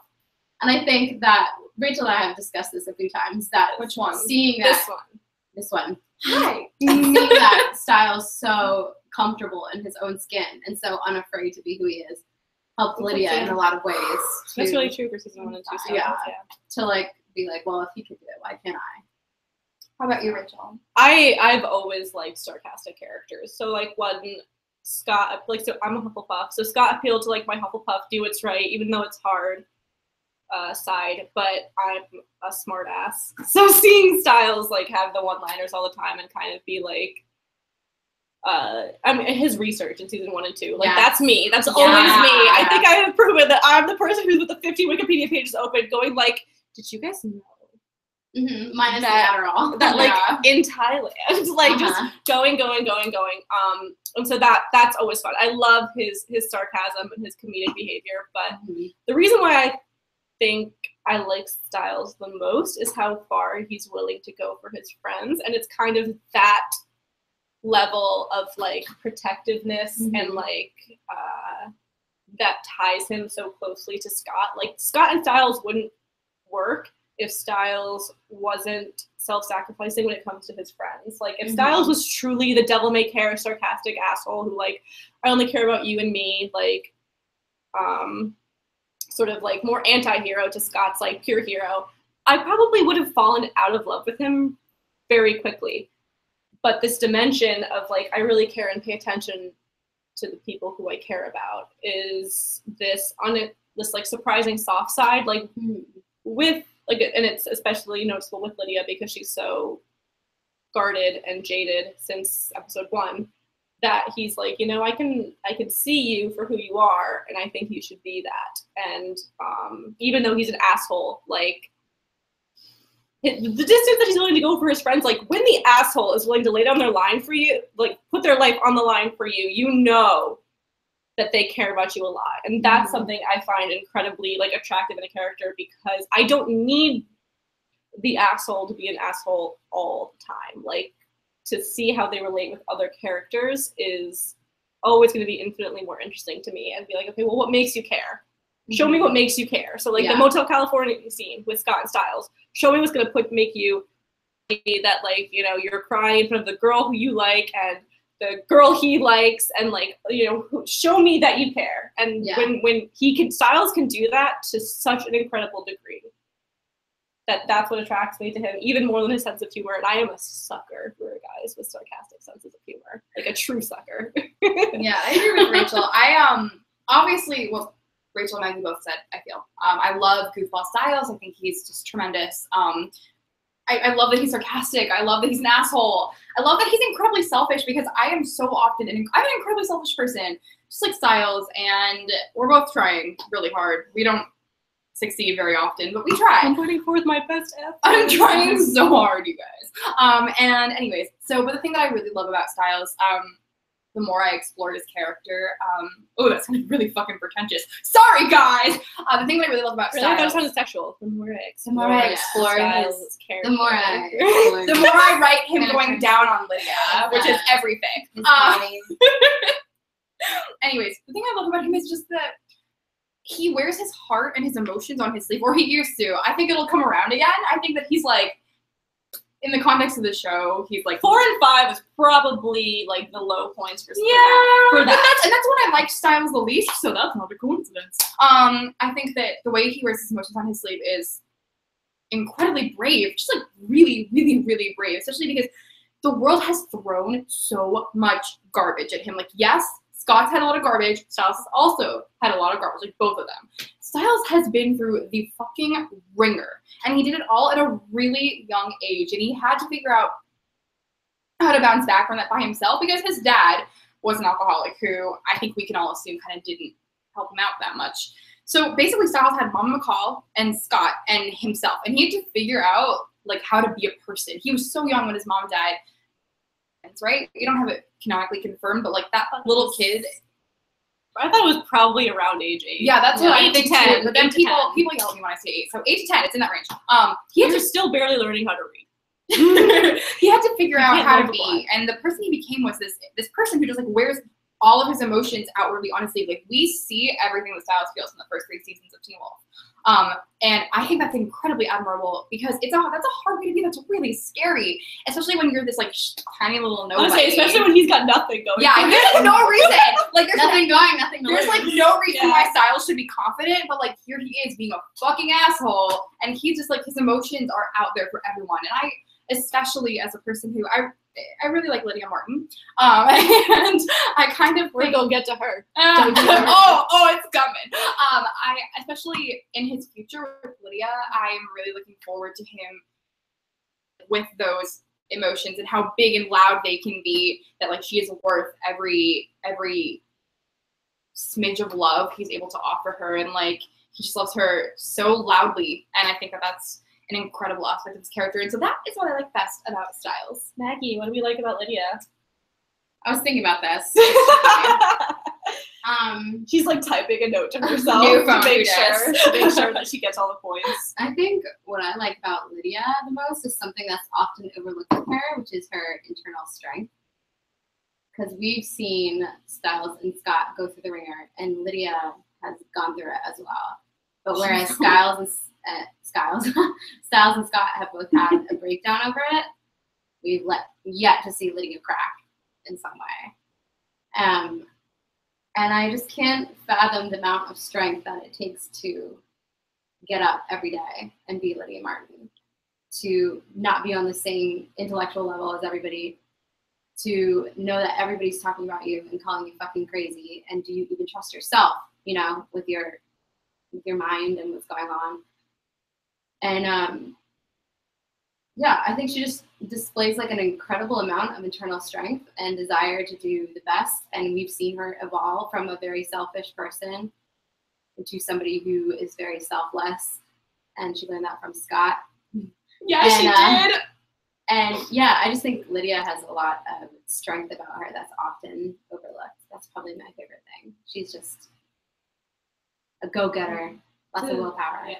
To piggyback off of that, my favorite thing about Lydia is her growth. We saw her in season 1, her first appearance, where she speaks. She decides to be Allison's friend because she likes her jacket. And most recently, she, you know, put her life on the line, put her sanity on the line to save Styles and the entirety of Beacon Hills from being taken by the Wild Hunt. And she's always, outside of Malia, because there was something else going on there, she's always so accepting of new people coming into her life. Whereas before, I think she was very calculated about who got close, who was able to see like the different facets of her. And she had this idea that she was going to be the genius. Once she got to the Beacon Hills, she was going to be the genius. When she was in Beacon Hills, she was going to be the popular girl. Like, no one looked too close because then no one would ask any questions. But then she was going to go out, be successful, leave everything behind. And instead of choosing to kind of stick with that, she's become someone who's glued so much to the people in Scott's pack. And it's Styles introduced Lydia to the pack, but Scott kept her there. It's why the line that Derek says is so, like, the second half of, like, the Aiden response to Lydia would never run and hide because of Styles, and Derek saying no because of Scott. Like, there's storylines run in parallel so perfectly. So everything that I love about Scott is reflected in sort of another way. Like, they're also very two sides of the same coin. Yeah. Like, Lydia is a very good blend of what I love the most about Scott and Styles. And I love her for that. I love her for her confidence. She knows what she can own, and she never apologizes for owning it. Like, after season 1, after the struggle in season 2, she's not going to be someone who hides her intelligence anymore. She's going to own being smart as hell and being the smartest person in every room, including the teacher, no matter what they know. She refuses to be a victim. As well. She will always, single time Lydia's been hurt physically in an almost unimaginable sense, she's come back to school the next day, other than the time that she sees the alpha at the video store with Jackson. That's like the one time that she took a day off of school, as far as I can remember. She's always firing on all cylinders. But she grew so much from that girl who, you're my new best friend because I like your jacket, to this woman. Like, she's grown into such a strong woman, and like with this incredible internal strength that she always had, but now she's not hiding it behind like, oh, I don't know, I think I read it somewhere, or, you know, like, oh, you don't know this? I think I just heard someone say it and I just remembered it, you know, like, oh, silly me. Isn't that right? Like, you know, a cougar's a mountain lion, right? So to go from that to that is something that's so incredible, because I wish that I, as a teenager, had grown in a like fraction of the way that Lydia has grown, because her insecurities have been hit at almost every single season, but she's taken that in and just like flung it out back at people. Like, no, Beacon Hills is never going to be the town that keeps me down. Yeah. I'm always going to be coming back stronger. And how can you hate that resilience? You can't. She's amazing. She's my bitch. Yeah. I'm like literally wearing the romper that Holland wore like randomly to a party once. Clearly I'm invested. All right, how about you? I have made the mistake of listening to you both talk. And be like, I like her shoes. Next question. She has nice hair. Why do you think Rachel has both Maggie and I for friends? Because you're smart. No, you just said that Lydia has nice hair. Do we not have nice hair? You do, but it's because you're smart. I'm not friends with people because of their hair. I feel like my hair is better than my intelligence, personally. All right, you want to believe that? I will actually give it to you. very shallow. Her makeup skill is definitely like pretty up there. Maggie and I feel are like both wearing combined, we made right now. one whole Lydia Mark. One whole Lydia. Two people, one Lydia. Yeah. Maggie's face superimposed on my body. Maggie's hair, her hair. just like lengthened a little bit, and then Maggie's height maybe, because we're like, I'm taller than Holland. Lydia's but Maggie's taller. shorter than Holland. Yeah. I can walk in heels better than Maggie though. Definitely. So like, I break ankles. So like my balance. Maggie's boobs. We're working on it, you guys. There's no way. Get there. Oh my god, Maggie's boobs on you. Like, Rachel has a really bad like Rachel equilibrium in the car. Rachel would be like in the car like, ah! No, it wouldn't be like this. It'd be like, ow, ow. Rachel has to like hold on to stuff when you make the slightest turn in the car. She's like, I have bad hips, okay? Like, it's a birth defect. But yeah, since the Dread Doctors have been vanquished, Maggie and I have had to postpone our perfect plan of becoming one person known as Lydia. We're gonna get there. We're gonna get there. You heard it workouts in store for us. You heard it here first.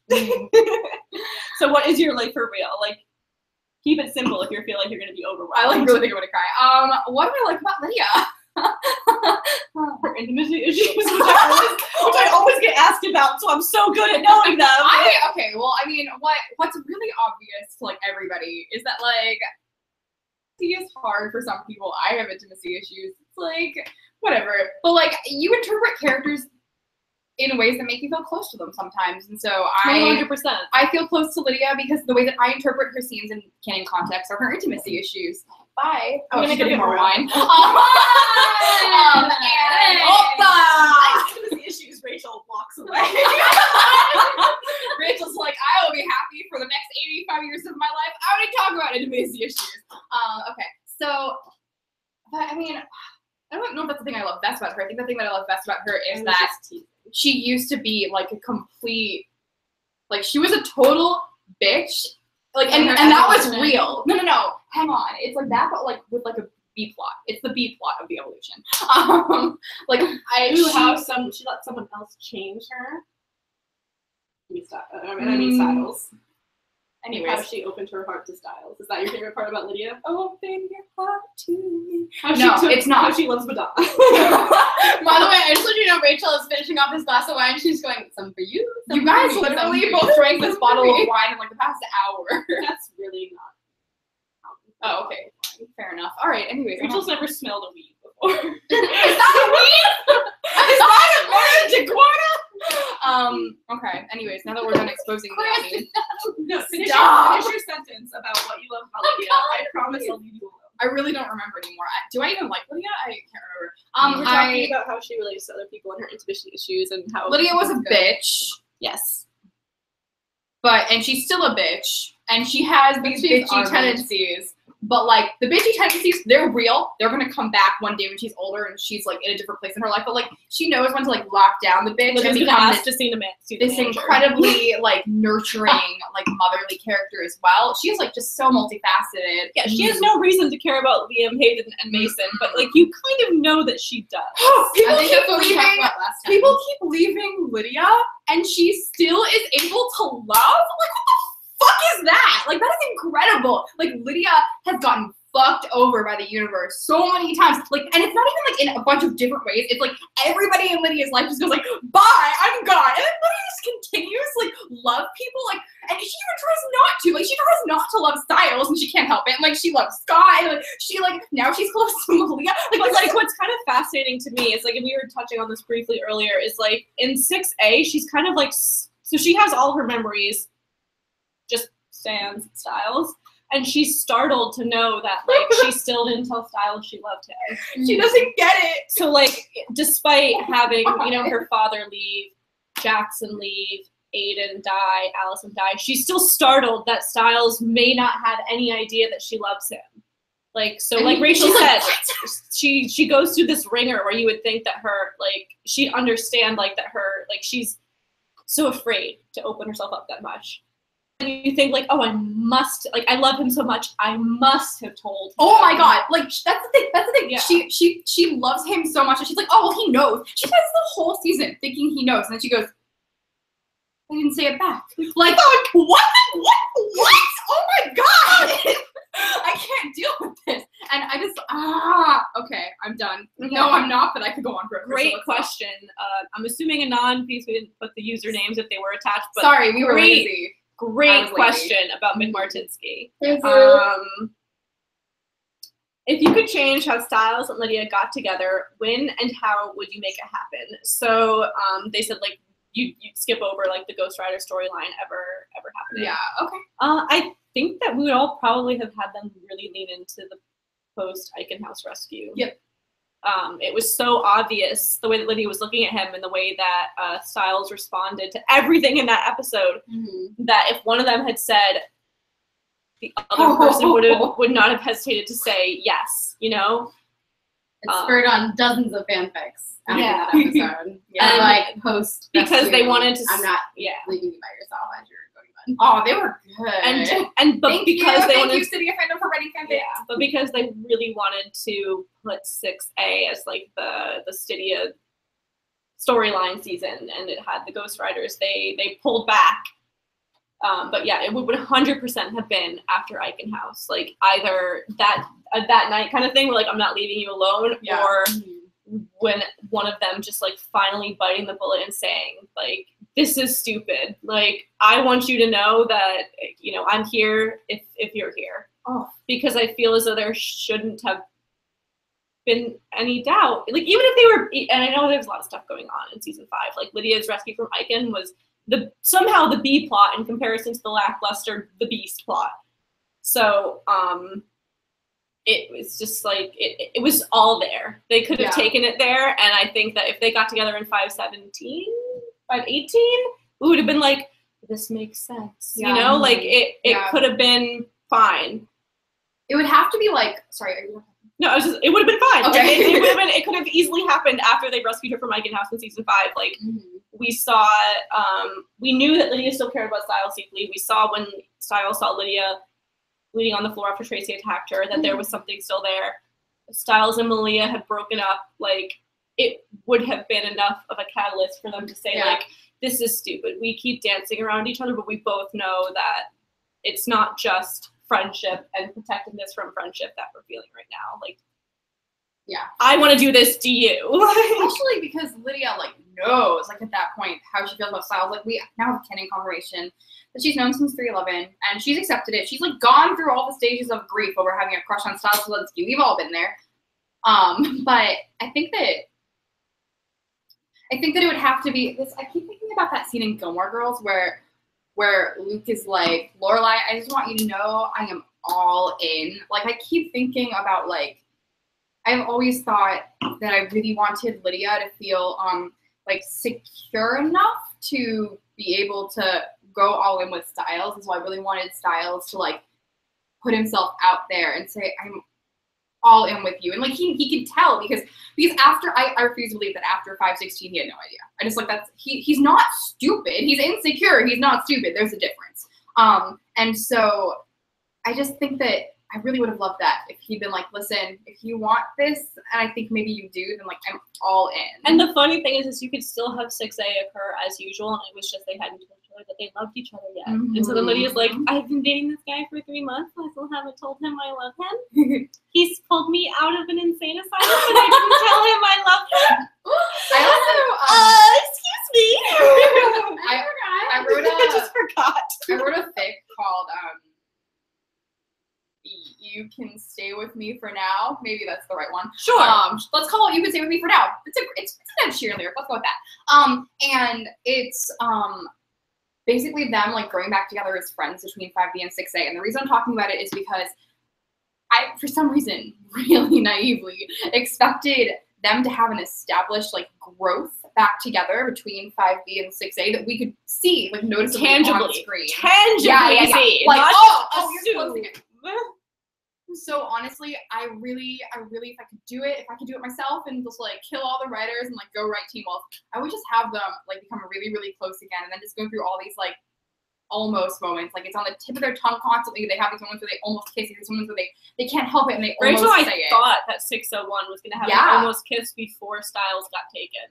We were really certain that they were going to be, like, right there at the precipice and then back off because, like, you know, the mystery happened, and then, like, he's gonna get taken and Lydia's gonna be like, I was inches away. I remember walking to class the day after 5 and I was on the phone with you and I was like, what's gonna happen in 601 for them? And you were like, well, maybe these things. And I just, like, I threw my phone across the campus. No, I didn't, but I, like, wanted to. I was like, oh my god, this is amazing. So, like, we thought that there was going to be more concrete evidence of where they were going, as opposed to, like, again, and I think everyone was kind of disappointed in the episode after Lydia's rescued from Eichen House, is nobody's really paying attention to her, and everything just stagnated because there's more important things, and that was, oh my god, that eye roll, I saw it in the screen, and I was like, whoa! Just the choice to put that plotline on the back burner was one of those things that we hate when Teen Wolf does, because you just did something so huge and catastrophic, and now because you have to wrap up this other plot line, there's no time for it. And we kind of all thought that, well, they have to get to it eventually. But eventually, they're gonna get to it in 601. Okay, there you go. Stydia Shipper's Lament. They have to talk about this eventually. But I think we all concur. Yeah. After their Eichen rescue. Yep. That was the last question that I had. Oh, we have another one that I forgot to put in the Google Doc, which is, what are your top 5 scenes in Teen Wolf ever? 5 is so many. Scott becoming a true alpha. Mm-hmm. Stiles and Lydia reuniting. That entire, like, from the moment that Lydia says, I didn't say it back, to her killing Claudia Shade, because I was like, hell yeah, fucking right. All right. All right. Scott and Lydia in The Girl Who Knew Too Much. That's not free. Yeah. Allison telling Lydia, after everything we've been through, I believe you. The Motel California scene where Scott says, where Stiles says, like, if you're gonna do this, you're taking me with you. Obviously, that scene should be on everyone's, like, top 2. I'm not even saying you can put that on the 3rd. That should be 1 or 2 for you, bitch. One more. We've got, like, literally Ariel, like, in both of these. Isaac Leahy. In general. Is it Teen Wolf? It's Teen Wolf in general, right? Yeah. I'm sure that if I, like, made myself sit down and really think about it, I'd come up with a better 5th one. But I loved a lot of what Wait, the moment where the balloons fall and when they're in Styles' head and it transitions from Lydia in the tapestry dress to Lydia in her formal wear dress. That is one of the most gorgeous things that Teen Wolf has ever done. Yes. Yeah. Maggie, Oh, your turn. You can steal my. You can. Yeah, You can I mean, Motel California. Nobody's gonna not have a Motel California. Because I on called there. people out who didn't have. Yeah. Okay, I'm trying to think of things. When Isaac finds out his ability to take away pain for the first time. That's the Isaac one. Leahy. When Allison Argent is dying in Scott McCall's arms, and she says, "I'm dying in the arms of the boy I love, person I'll always love. I love you, Scott McCall." Oh. Oh my God. There was no reason to fuck us up like this, by the way. Yeah, why are you me like this? Yeah. Scott's true alpha moment, obviously, and then the Styles Motel California. And then the first time STYDIACAST? I don't know. That's your favorite city. I have a lot of. There's so many good scenes in Teen Wolf. What do you Ice bath? Oh my God, the ice bath. I'm surprised you didn't say the ice bath. Ever since we've been doing these, I've always been like ice baths. Yeah. That's my favorite scene of all time in Teen Wolf. Is the ice baths. So that one too. All right. When they all realize they're connected I'll to count the for you. Amazon. Ready? Okay. So yeah, so I've been doing this. One of my anons asked me for 10, so I'm gonna have to narrow that down by half. Okay. Motel California. I'm the hot girl. I'm just like out here being comedic. Maggie and I are like, which one's daggered me in the heart most? No, I mean, okay. So Motel California, I'm the hot girl. 516 table scene where Lydia's like, "Ah!" and she dies, and then Sasha's like, "Can you fucking wake up? Don't start with me." Bitch, what is you sleeping? I'm sorry. And then we've got Fuck on a Truck. What was the other one? The funniest thing of her saying this 516 scene is I told her to go back and watch it because I thought that she missed something, and then like she rewatched it twice and was like, "You're right. I've never been more wrong in my life." I know. I was just like so emotional about it that I like emotionally closed myself down because if I felt everything that I was feeling, she didn't even watch the I was scene, like, basically. "This scene is stupid. I hate it." And then I was like, "Oh, I was a fucking dickhead." Okay. What? Okay, Motel California. I'm the hot girl. 516. Fuck. What's the one I keep thinking about? Oh, Kids. The 3A finale scene when Scott's like, "I look to my friends." That's a really good And the scene in 324 where they're all chilling in like the snow illusion, and there's like so much dialogue between the characters. You said that before, where they're like trying to figure out what's going on. Like, it's like beautiful. And I also really like the scene is aesthetically pleasing. Lydia's literally like living her life on top of Styles, like she's got her hand like in his flannel. And there's also so much dialogue between the characters, like Scott and Kara are there, and like Styles there. Everybody's just like it makes me really emo, you guys. I feel like the moment where the pack that you're talking about, that for me was the Ava graduation thing when they like wrote their initials. Mm-hmm. And then that song fucked me up. And then Scott like blinks and then writes Allison's initials. That was like my favorite pack. I'm glad that we had like a variety. Yeah. Because I had totally without a doubt, like I would be furious about Allison Argent leaving the show if it wasn't that death scene. Mm-hmm. Like that was something where they really like took the beautiful. character to heart, and they took the relationship with Scott to heart. I mean, this is Crystal, took her relationship with Scott to heart, and it was the most perfect tragic send-off for a character that I think we'll ever get. Yeah. So because STYDIACAST is all about fandom, we really want to know what your favorite moments in the Teen Wolf fandom were, because in case you haven't noticed, Teen Wolf is actually ending this season. Are we gonna like reblog everyone's answers? So we really want you to tag us in the post as STYDIACAST or send it to our Ask Box and tell us what your top 5 moments as a member of the fandom, or even just like top 1 if you're too lazy to remember. Top 3, top 1. Do whatever. Just tell us like what you loved about being in the STYDIACAST fandom, because we have absolutely loved getting to spend these years with you.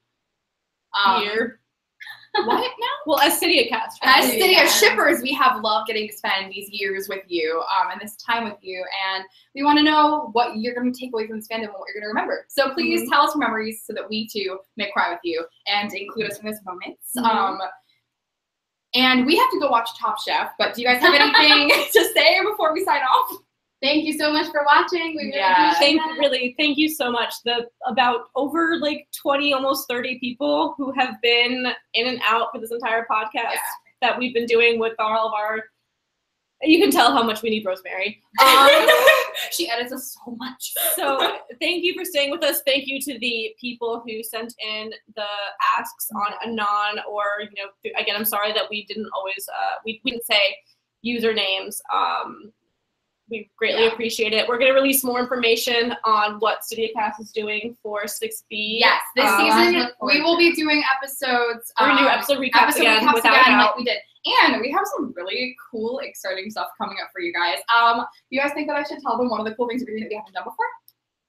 Well, it's not going to come to episode 3, so why not? Okay, in episode 3 of STYDIACAST, we are beginning a series of special guest stars, people that you definitely know from the fandom. Fandom. It's not like we're gonna have Holland Roden on the show, okay? Like, tune in. Temper your expectations. She's got to unblock Maggie's number. Oh my God. Someone's trying to steal my identity. So we're gonna have some of your favorite people, or I mean, I hope so, because they're really nice people, from the fandom and people that we love from the fandom. Come on to STYDIACAST and do the episode recaps with us. So every episode we'll have 2 people from STYDIACAST, and excluding me, and then 1 person from Mystery Land. another blogger, another active person in the Stydia fandom who we love. Yes. And after that, we're gonna go back to Fix. Yeah. So don't worry, we have plans. We have a whole year left on our SoundCloud account of what's really happening, so we gotta fill up the time. And there's still so much Stydia. Oh, guys, I love Stydia. There's still so much content. Yeah. So thank you for tuning in. Also, thank you to Rosemary for editing this in the future. She's not going to edit this. Oh, she's not going to edit our Rosemary, live thank you cast. for slapping on the intro that says, this episode of STYDIACAST was recorded live. Thank you to... Live from Ocean City, New Jersey. I'm not revealing. Well, before we were in Elizabeth, New Jersey. Are we always in New Jersey? Can we not go to New Jersey next year? Next year, the halfway point. STYDIACAST in France. We're gonna stay with Catherine. International. We're gonna stay with Catherine.